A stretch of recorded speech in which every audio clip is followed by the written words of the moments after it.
Maxi TV, a YouTuber that streams Warzone content, but with his cheats on show, has recently had to remove all of his content to avoid a channel termination. One less rage hacker, the better, right? Or maybe, just maybe, there's a planned purpose behind the recent legal actions that Activision has been taking towards several cheat providers and now streamers who rage hack with their cheats openly on show. And don't get me wrong, but I've got a unique view of what's going on both sides of the fence in this situation. And today I'm going to share my opinion and the evidence that led me to it on a video that begins right now.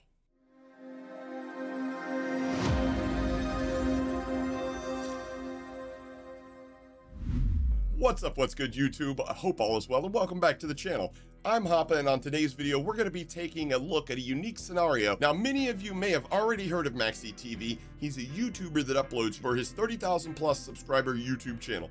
Or, well, he did, with his cheats on show. Until Activision had his channel struck and most likely sent him a cease and desist. That part I can't confirm, but in most cases such as this, if they have legal jurisdiction in their favor, they usually accompany these strikes with the cease and desist letter based on the grounds of copyright infringement. And recently I was alerted to a post from Maxi TV, and upon checking it, I realized that he had deleted every single video off of his YouTube channel, with the exception of a short message that he had left to his 30,000 subscribers. Let's check that message out. So obviously, guys, there's a reason that he pulled his videos down, and it's in my estimation, it was because when you get 3 strikes on your YouTube channel within a 90-day period, that channel's gone. It gets permanently deleted. Now, from the onset, you may be thinking to yourself, man, this is awesome.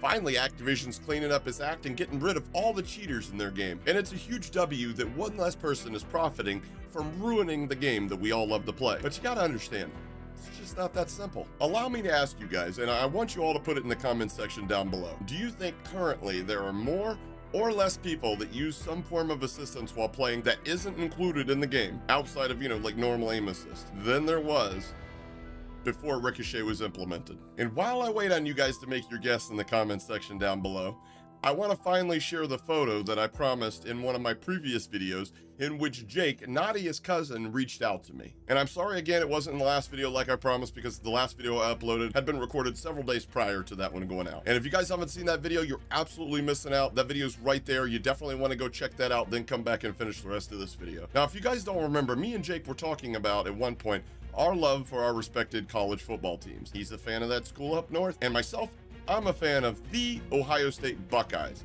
OH.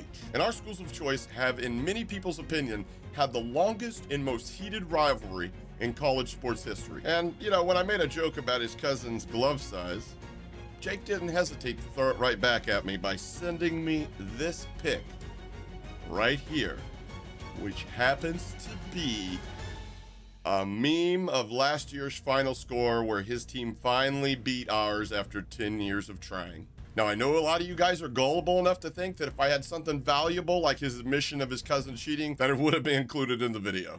Hell, the entire video would have been Nadia's family confirms she cheats 100%. I'd finally do one of those videos. But hey, I get it, man. I'm not allowed to build any hype or, make a few dollars worth of ad revenue like literally everybody else in this genre. So, if this pissed you off, also make sure you let me know down in the comments.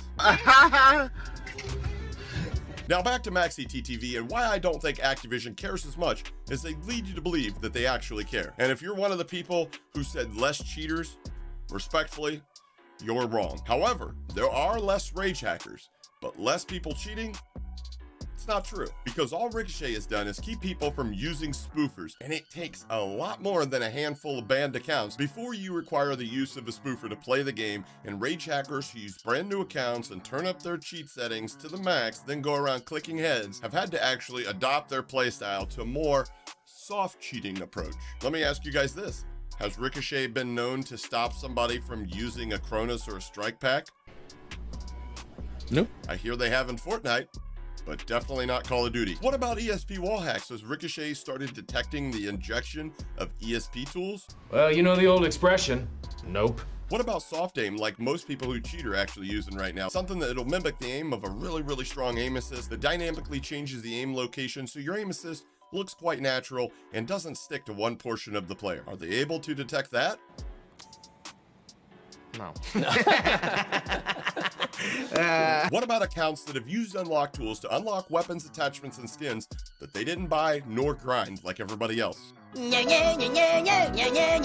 hey, good news, they do seem to selectively unban accounts for certain players.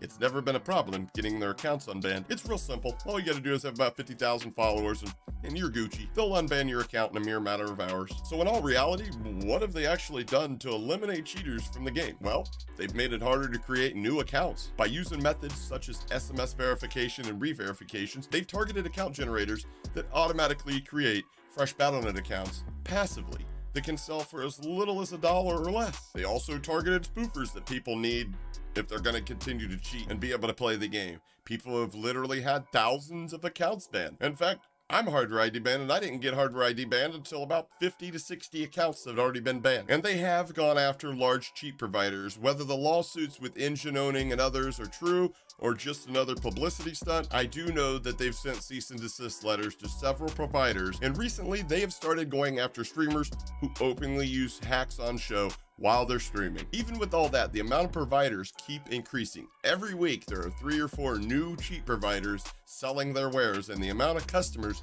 remains steady as well. And if it's truly getting harder to cheat at Call of Duty, wouldn't you think that there'd be less people willing to actually cheat? Yes, this would be true if they were truly trying to prevent all forms of cheating, but they aren't. They're only worried about that surface level stuff. Only the shit that jumps out and bites your nose off. How many times have you guys spectated somebody after they killed you and you can't tell, but something seems to be off? Running into that situation game after game would not discourage you from spending money on the game and continuing to play it, such as running into a rage hacker game after game after game. Most definitely will cause you to not spend as much money. Activision seems to have taken a page right out of the state of California's playbook, who's made a business out of homelessness instead of fixing the core issues with homelessness. They just herd them like cattle from the higher property valued areas of town further into the part of town that doesn't necessarily generate as much tax revenue.